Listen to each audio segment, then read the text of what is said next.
guys, how we doing? Welcome to another edition of the Gambler's Gossip Corner here at Stock Car Spectacle. I'm Mike Gamble. I'm Nick Hinsel. And I'm Ian Jortson.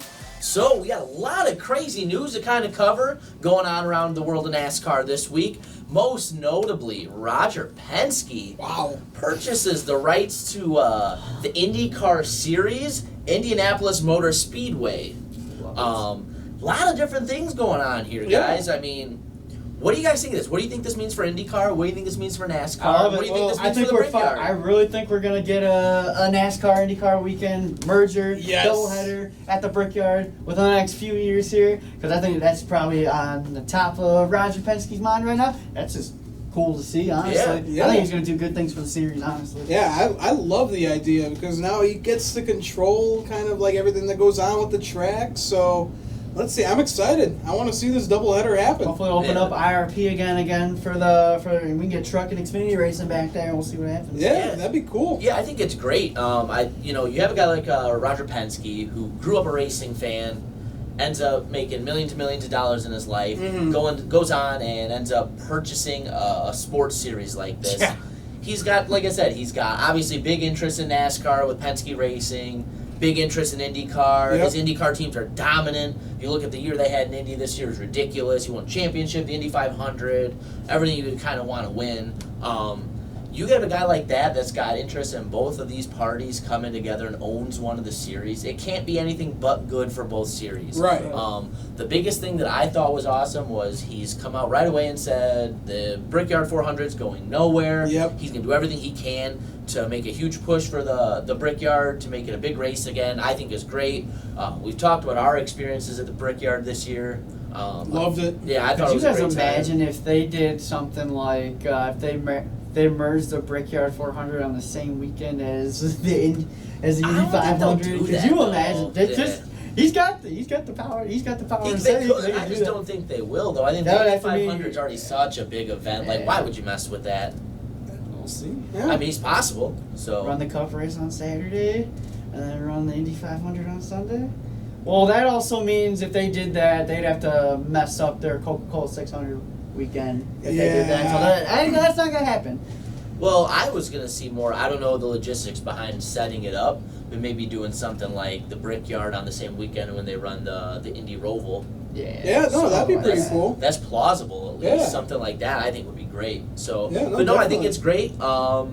So yeah, you guys already answered one of my questions. We think it's very possible and very probable we're gonna see a NASCAR IndyCar doubleheader weekend. And again, guys, just think too, just because he owns Indy doesn't mean it has to happen at the Indianapolis Motor Speedway. Right. With him owning the series, it can happen literally anywhere. Yeah. So Let's have to see. So look at they already run it like Texas. They Yeah. already run it Pocono. I think Pocono's going away next year. They're going to run it Richmond.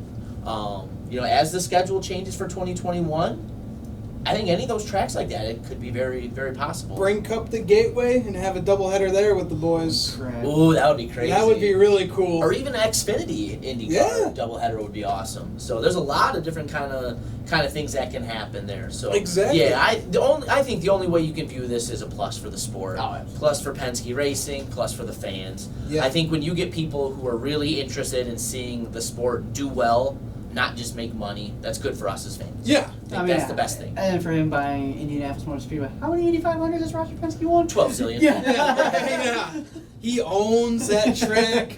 Figuratively and literally.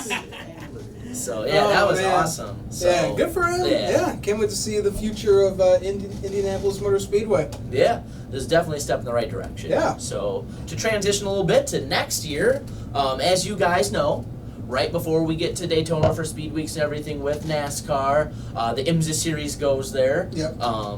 And Kyle Busch is going to run in the IMSA Series. And he's not running in a faster No, car. he's going to run for Ames Vasser Sullivan and the Rolex 24. Yeah. He's going to run one of their Lexus cars in the GT Daytona Series. So those that aren't really familiar, to kind of give you like the IMSA for dummies really quickly, there's basically 3 races going on at the same 4 races really going on at the same time. You have the top series, which is the prototypes. For lack of a better way to put it, to explain it like I'm explaining it to a 5-year-old, those are the ones that almost look like a Batmobile or super futuristic cars. Yeah. Acura, Cadillac, they kind of dominate that series. Those ones you see like those are the Castor cars that Neves Jeff and those Gordon guys. Yes, drove. yeah. They don't really look like your normal cars. Right. They look just like the name says, prototype. So they're at the top of the food chain. Then in the middle you have the GT Le Mans cars. That's like Penske has both those teams that are awesome. Right. They run like the Ford GT500s and stuff like that. And then the bottom of all that is the GT Daytona cars. Yeah. They're a little more similar to your factory cars. They're not factory cars, but you'll see what your everyday Lamborghinis will look like that you see if you're in a rich neighborhood on the street Right. or on video games and stuff like that. So he's going to run in those series. So Kyle Busch is going to be getting passed a lot. You don't know what it's like to be a lapped car. Right. Yeah. But at the same time, though, they can still win their. Yeah, they can win. They can still win their Daytona class. race. So Yeah. It's just against the other two. Yeah, they're not classes. going to win the overall. Yeah, he's but going to be smoked. Oh yeah. Oh yeah. But no, I don't know. I've actually tried to follow some of that quite a bit this year. But you know what?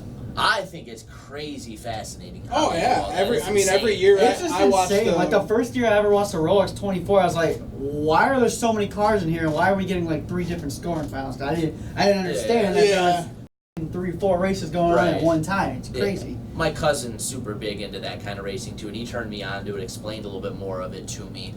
It's just nuts what happens there and how a lot of that sport works, and just it's really cool to see. I always liked that we had this little NASCAR. Just another NASCAR driver going to go drive for that. I mean, Kyle Larson won it a couple years ago. I mean, you got AJ Allmendinger always runs that. Yep, Jeff Gordon won it before.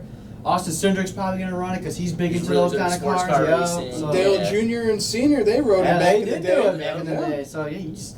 And I'm sure there's a million and one we're not thinking of off the top of our head. Right. But yeah, no, I love that. I honestly wish. Pablo Montoya won that overall. Well, he race. drives anything, man. Yeah.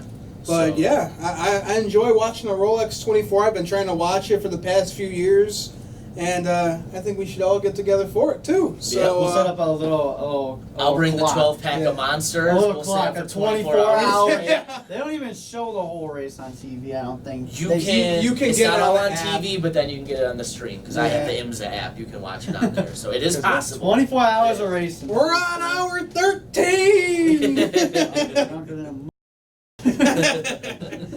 So to stay in the spirit of the future, Kurt Busch has announced, and so has Chip Ganassi Racing, that he will be back in the one car next year, and Monster Energy's coming back with him. 2-year deal. That just got me thinking that these guys are going to be really excited for their Gen 7 car debuting in 2021. That's why Kurt, I think that's why he's sticking around. Also, because it's really hard to get a race car driver to say, I'm stepping out of the race car. Especially a guy like Kurt Busch. Especially one that's run well this year. Yeah, so he ain't going nowhere. You look at what that car did the year before he was there, he's been great. So I think it's really hard to justify or not to justify it. Right. There's always somebody who says when you get a deal like this, they could have did. Well, no, this is probably as good a decision as they can make in a situation like this. Right, he's gonna get you have a driver who's come in, he's pushed Kyle Larson to a different level this year, especially the second half of the year. He's pushed the Ganassi equipment to a different level. Here's a veteran driver, Cup champion, who's come in. He's done a great job. I think it's a really great move for both parties. Kurt Busch ain't gonna be afraid to say, hey, this car sucks. Right. So he's gonna bring great information to the team. So this is more than deserving for him. He's been in the sport since 2001. It just really got me thinking that these guys are excited for this Gen 7 car, that he's going to stick around to see that. Yeah. We'll see. So to stay in the spirit of silly season, we've gotten some kind of conflicting reports coming out of Stewart-Haas Racing when it comes to that 41 car. There was one report going around Twitter that it's all but confirmed that Daniel Suarez is going to leave and going to go to Front Row Motorsports next year. Yeah, I saw that. Basically, what it sounded like in that report it came down to was that the money that his sponsors were going to bring with RS wasn't going to be enough for Stewart-Haas Racing, but would be enough for Front Row. Don't love that. Yeah. Don't know if that's going to be true or not, because obviously it's not substantiated. Please put him back in the 41 car. But at the same time, you know what? Tony Stewart spoke this week. I think what was that? For a Hall of Fame ceremony for him. And he made it sound like they're doing everything they can to bring Daniel Suarez back. I don't want to read too far into it and put words in his mouth, but my opinion of what I saw was they want him back. They're doing everything they can to get him back. They expect him back. They just got to cross the T's and dot the I's, and see what the sponsorship money brings as well. That helps me out if Suarez stays in that car, because that keeps Cole Custer in the Xfinity Series for one more year, hopefully. And Hammer can take that ride, but we'll see. Yeah, so we'll see what plays out there. I can see either way happening. So yeah, we've had that. We've had a confirmation next year for Riley Herbst going to be in that 18. That's one young lineup right there. Yeah. Herbst, Jones, and Burton. Holy cow! And I think Herbst, he's going to smoke the other two guys with points. I think. I don't know yet, I man. don't know. I think Brandon Jones looked phenomenal in the Texas race. I think ever since winning, Brandon Jones is going to be a new guy. I'm telling you guys. See. I guess we're all over the board because I think Harrison Burton's going to have the best season out of them. I really do. Think so. I think Harrison Burton is going to be the best driver in that team. I think he's going to go in, and I think you're really going to see him kind of mature next year.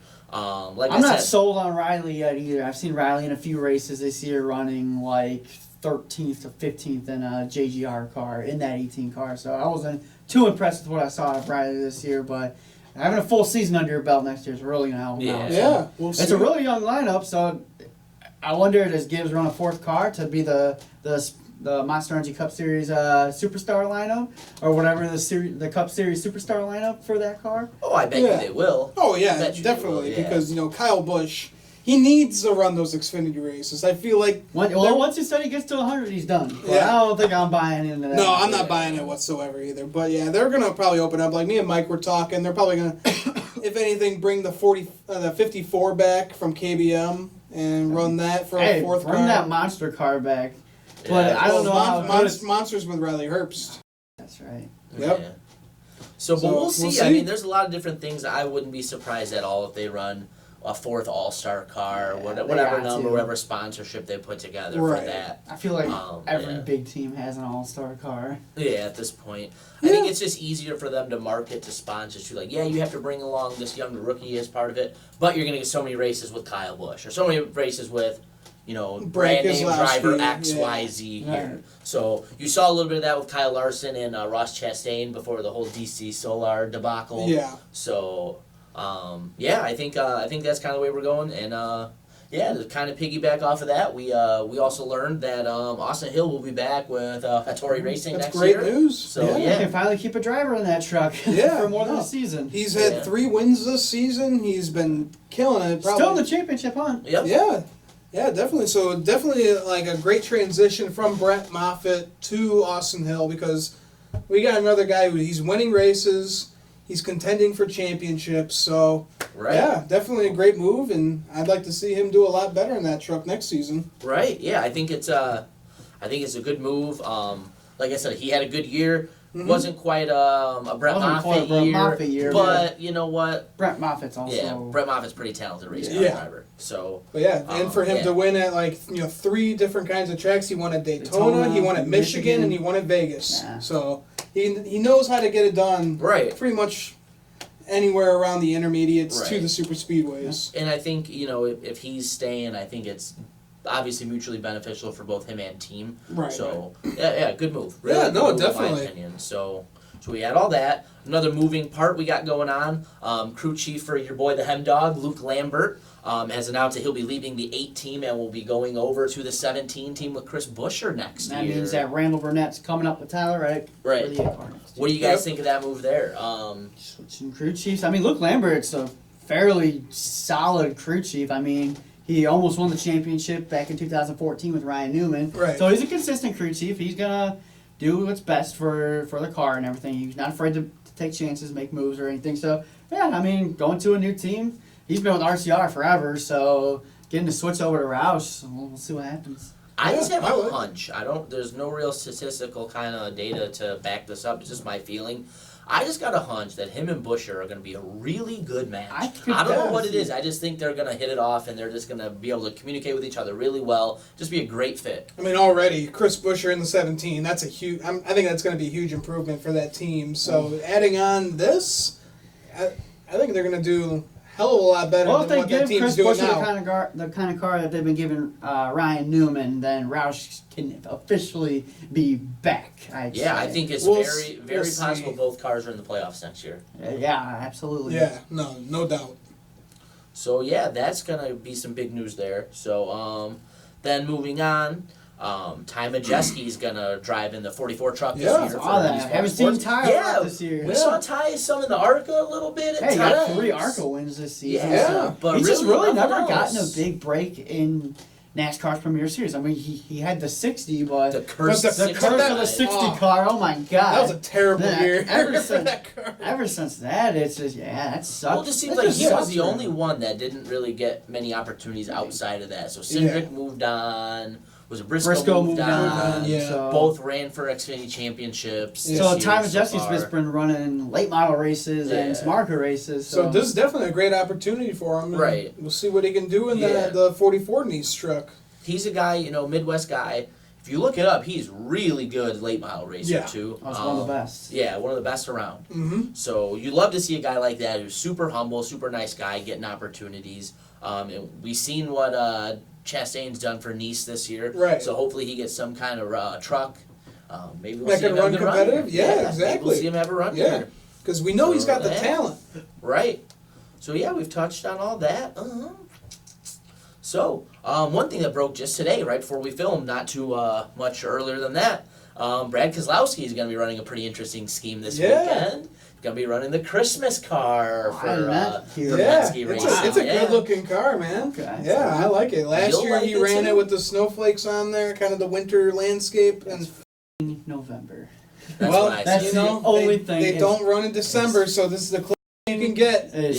November. Well, when Halloween's over, it's Christmas. So no. Yeah. That's how America works, when buddy. It's December 1st, I will start to slowly get into the Christmas spirit. But they just started today playing Christmas music on the radio. It is November. Yeah. What is it? November 6th 5th. and November 5th, and we're playing Christmas music. We are 50 days away from Christmas. I don't know why we're talking about this right now.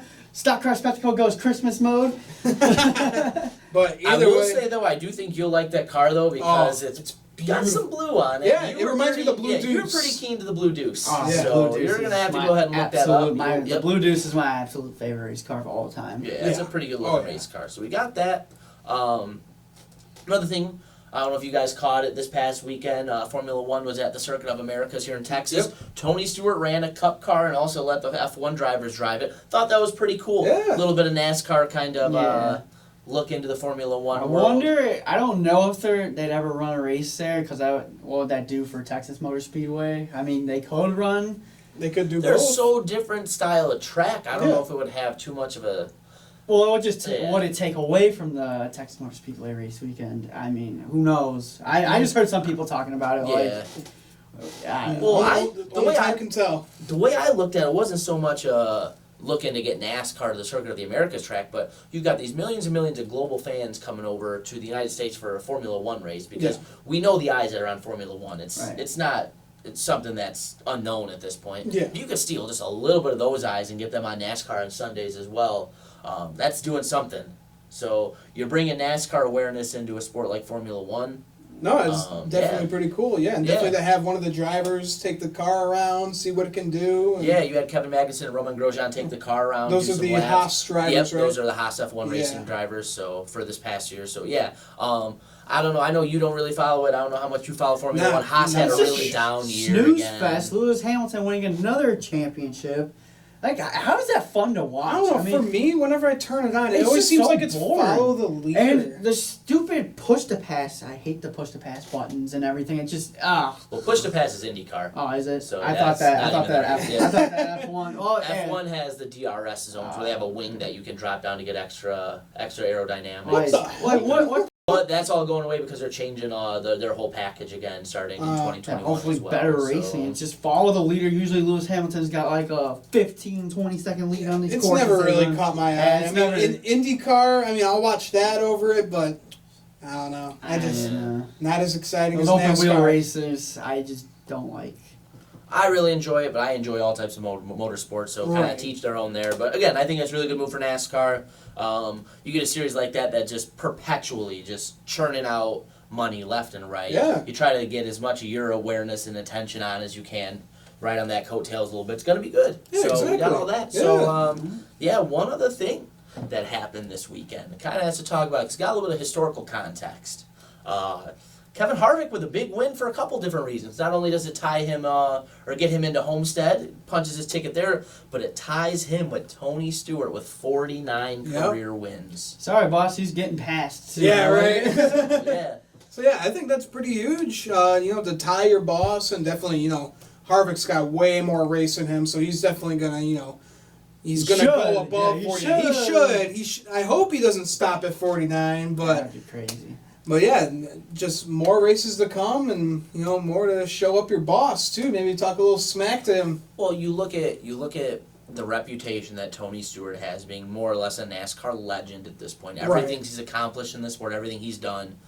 And here's a guy, Kevin Harvick, who's, will be a legend, and in a lot of ways already is a legend in his own right. Right. And here he is, he's already got the same amount of wins as a guy like Tony Stewart. I think that says a lot for your career, what you've done. Then you go back and you look at how Kevin Harvick got his start in NASCAR with everything with Dale Earnhardt. I mean, it's just a testament to what kind of race car driver he is. It's outstanding.